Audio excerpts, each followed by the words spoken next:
भाई कभी तुम्हारे साथ ऐसा होता है कि तुम किसी चीज़ को पाने के लिए, किसी रिजल्ट को पाने के लिए, किसी इंसान को पाने के लिए बड़े डेस्परेट हो जाते हो, और फिर जब वो तुम्हें रिजल्ट मिल जाता है फिर तुम उतना सेलिब्रेट भी नहीं कर पाते, क्योंकि तुम थोड़ा सा पीछे मुड़ के देखते हो और तुम कहते हो यार मैं ऐसे ही इतना डेस्परेट हो रहा था, मैं ऐसे ही इतना दुखी हो रहा था,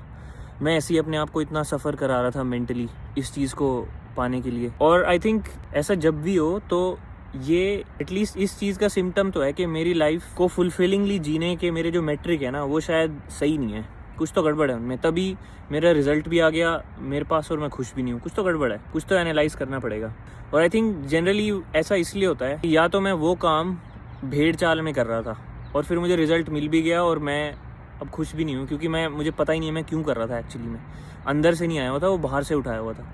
या फिर मैं किसी स्पेसिफिक लालच के लिए वो चीज़ कर रहा था और जब मैंने उस चीज़ को पा लिया तो मुझे रियलाइज़ हुआ यार उसकी प्रोसेस में तो मुझे मज़ा भी नहीं आया, तो वो उस चीज़ का जो रस है वो भी चला गया उसको पाने का। तो पहली चीज़ तो ये कि जब भी ऐसा हो रहा है ये किसी चीज़ का सिम्टम है। और वो जो दुखी होने वाला पार्ट है, जब तुम जिस वक्त भी तुम दुखी हो रहे हो कल जो चीज़ पाओगे उसके लिए, इसके लिए एक बड़ी अच्छी कोट भी है जो सेनेका ने कही थी कि we suffer more in imagination than in reality.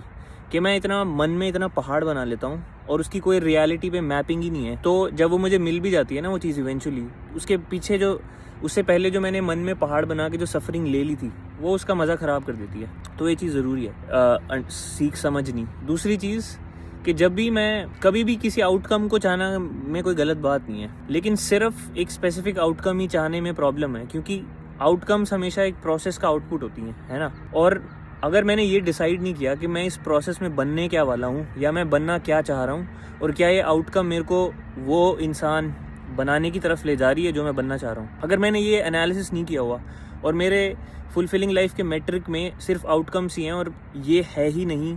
कि मैं क्या बनने जा रहा हूँ इस प्रोसेस में, तो हमेशा दिक्कतें आएंगी। पर अगर तुम ये मेट्रिक ऐड कर लोगे ना कि मैं बनने क्या वाला हूँ इस प्रोसेस में और इस आउटकम के थ्रू, तो उससे होगा क्या कि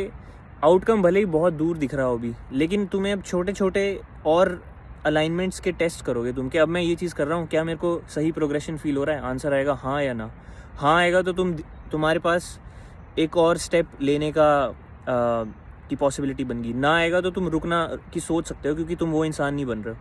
तो ज़रूरी है, ये हमने सबने सुना है कि process is more important than the outcome, पर इम्पॉर्टेंट है उसको ब्रेक डाउन करना कैसे, किस सेंस में, इस सेंस में कि मेरे को अलाइनमेंट फील कराएगी वो मेरे आउटकम की तरफ ले जाते हुए। तो ये ऐड करना बड़ा ज़रूरी है।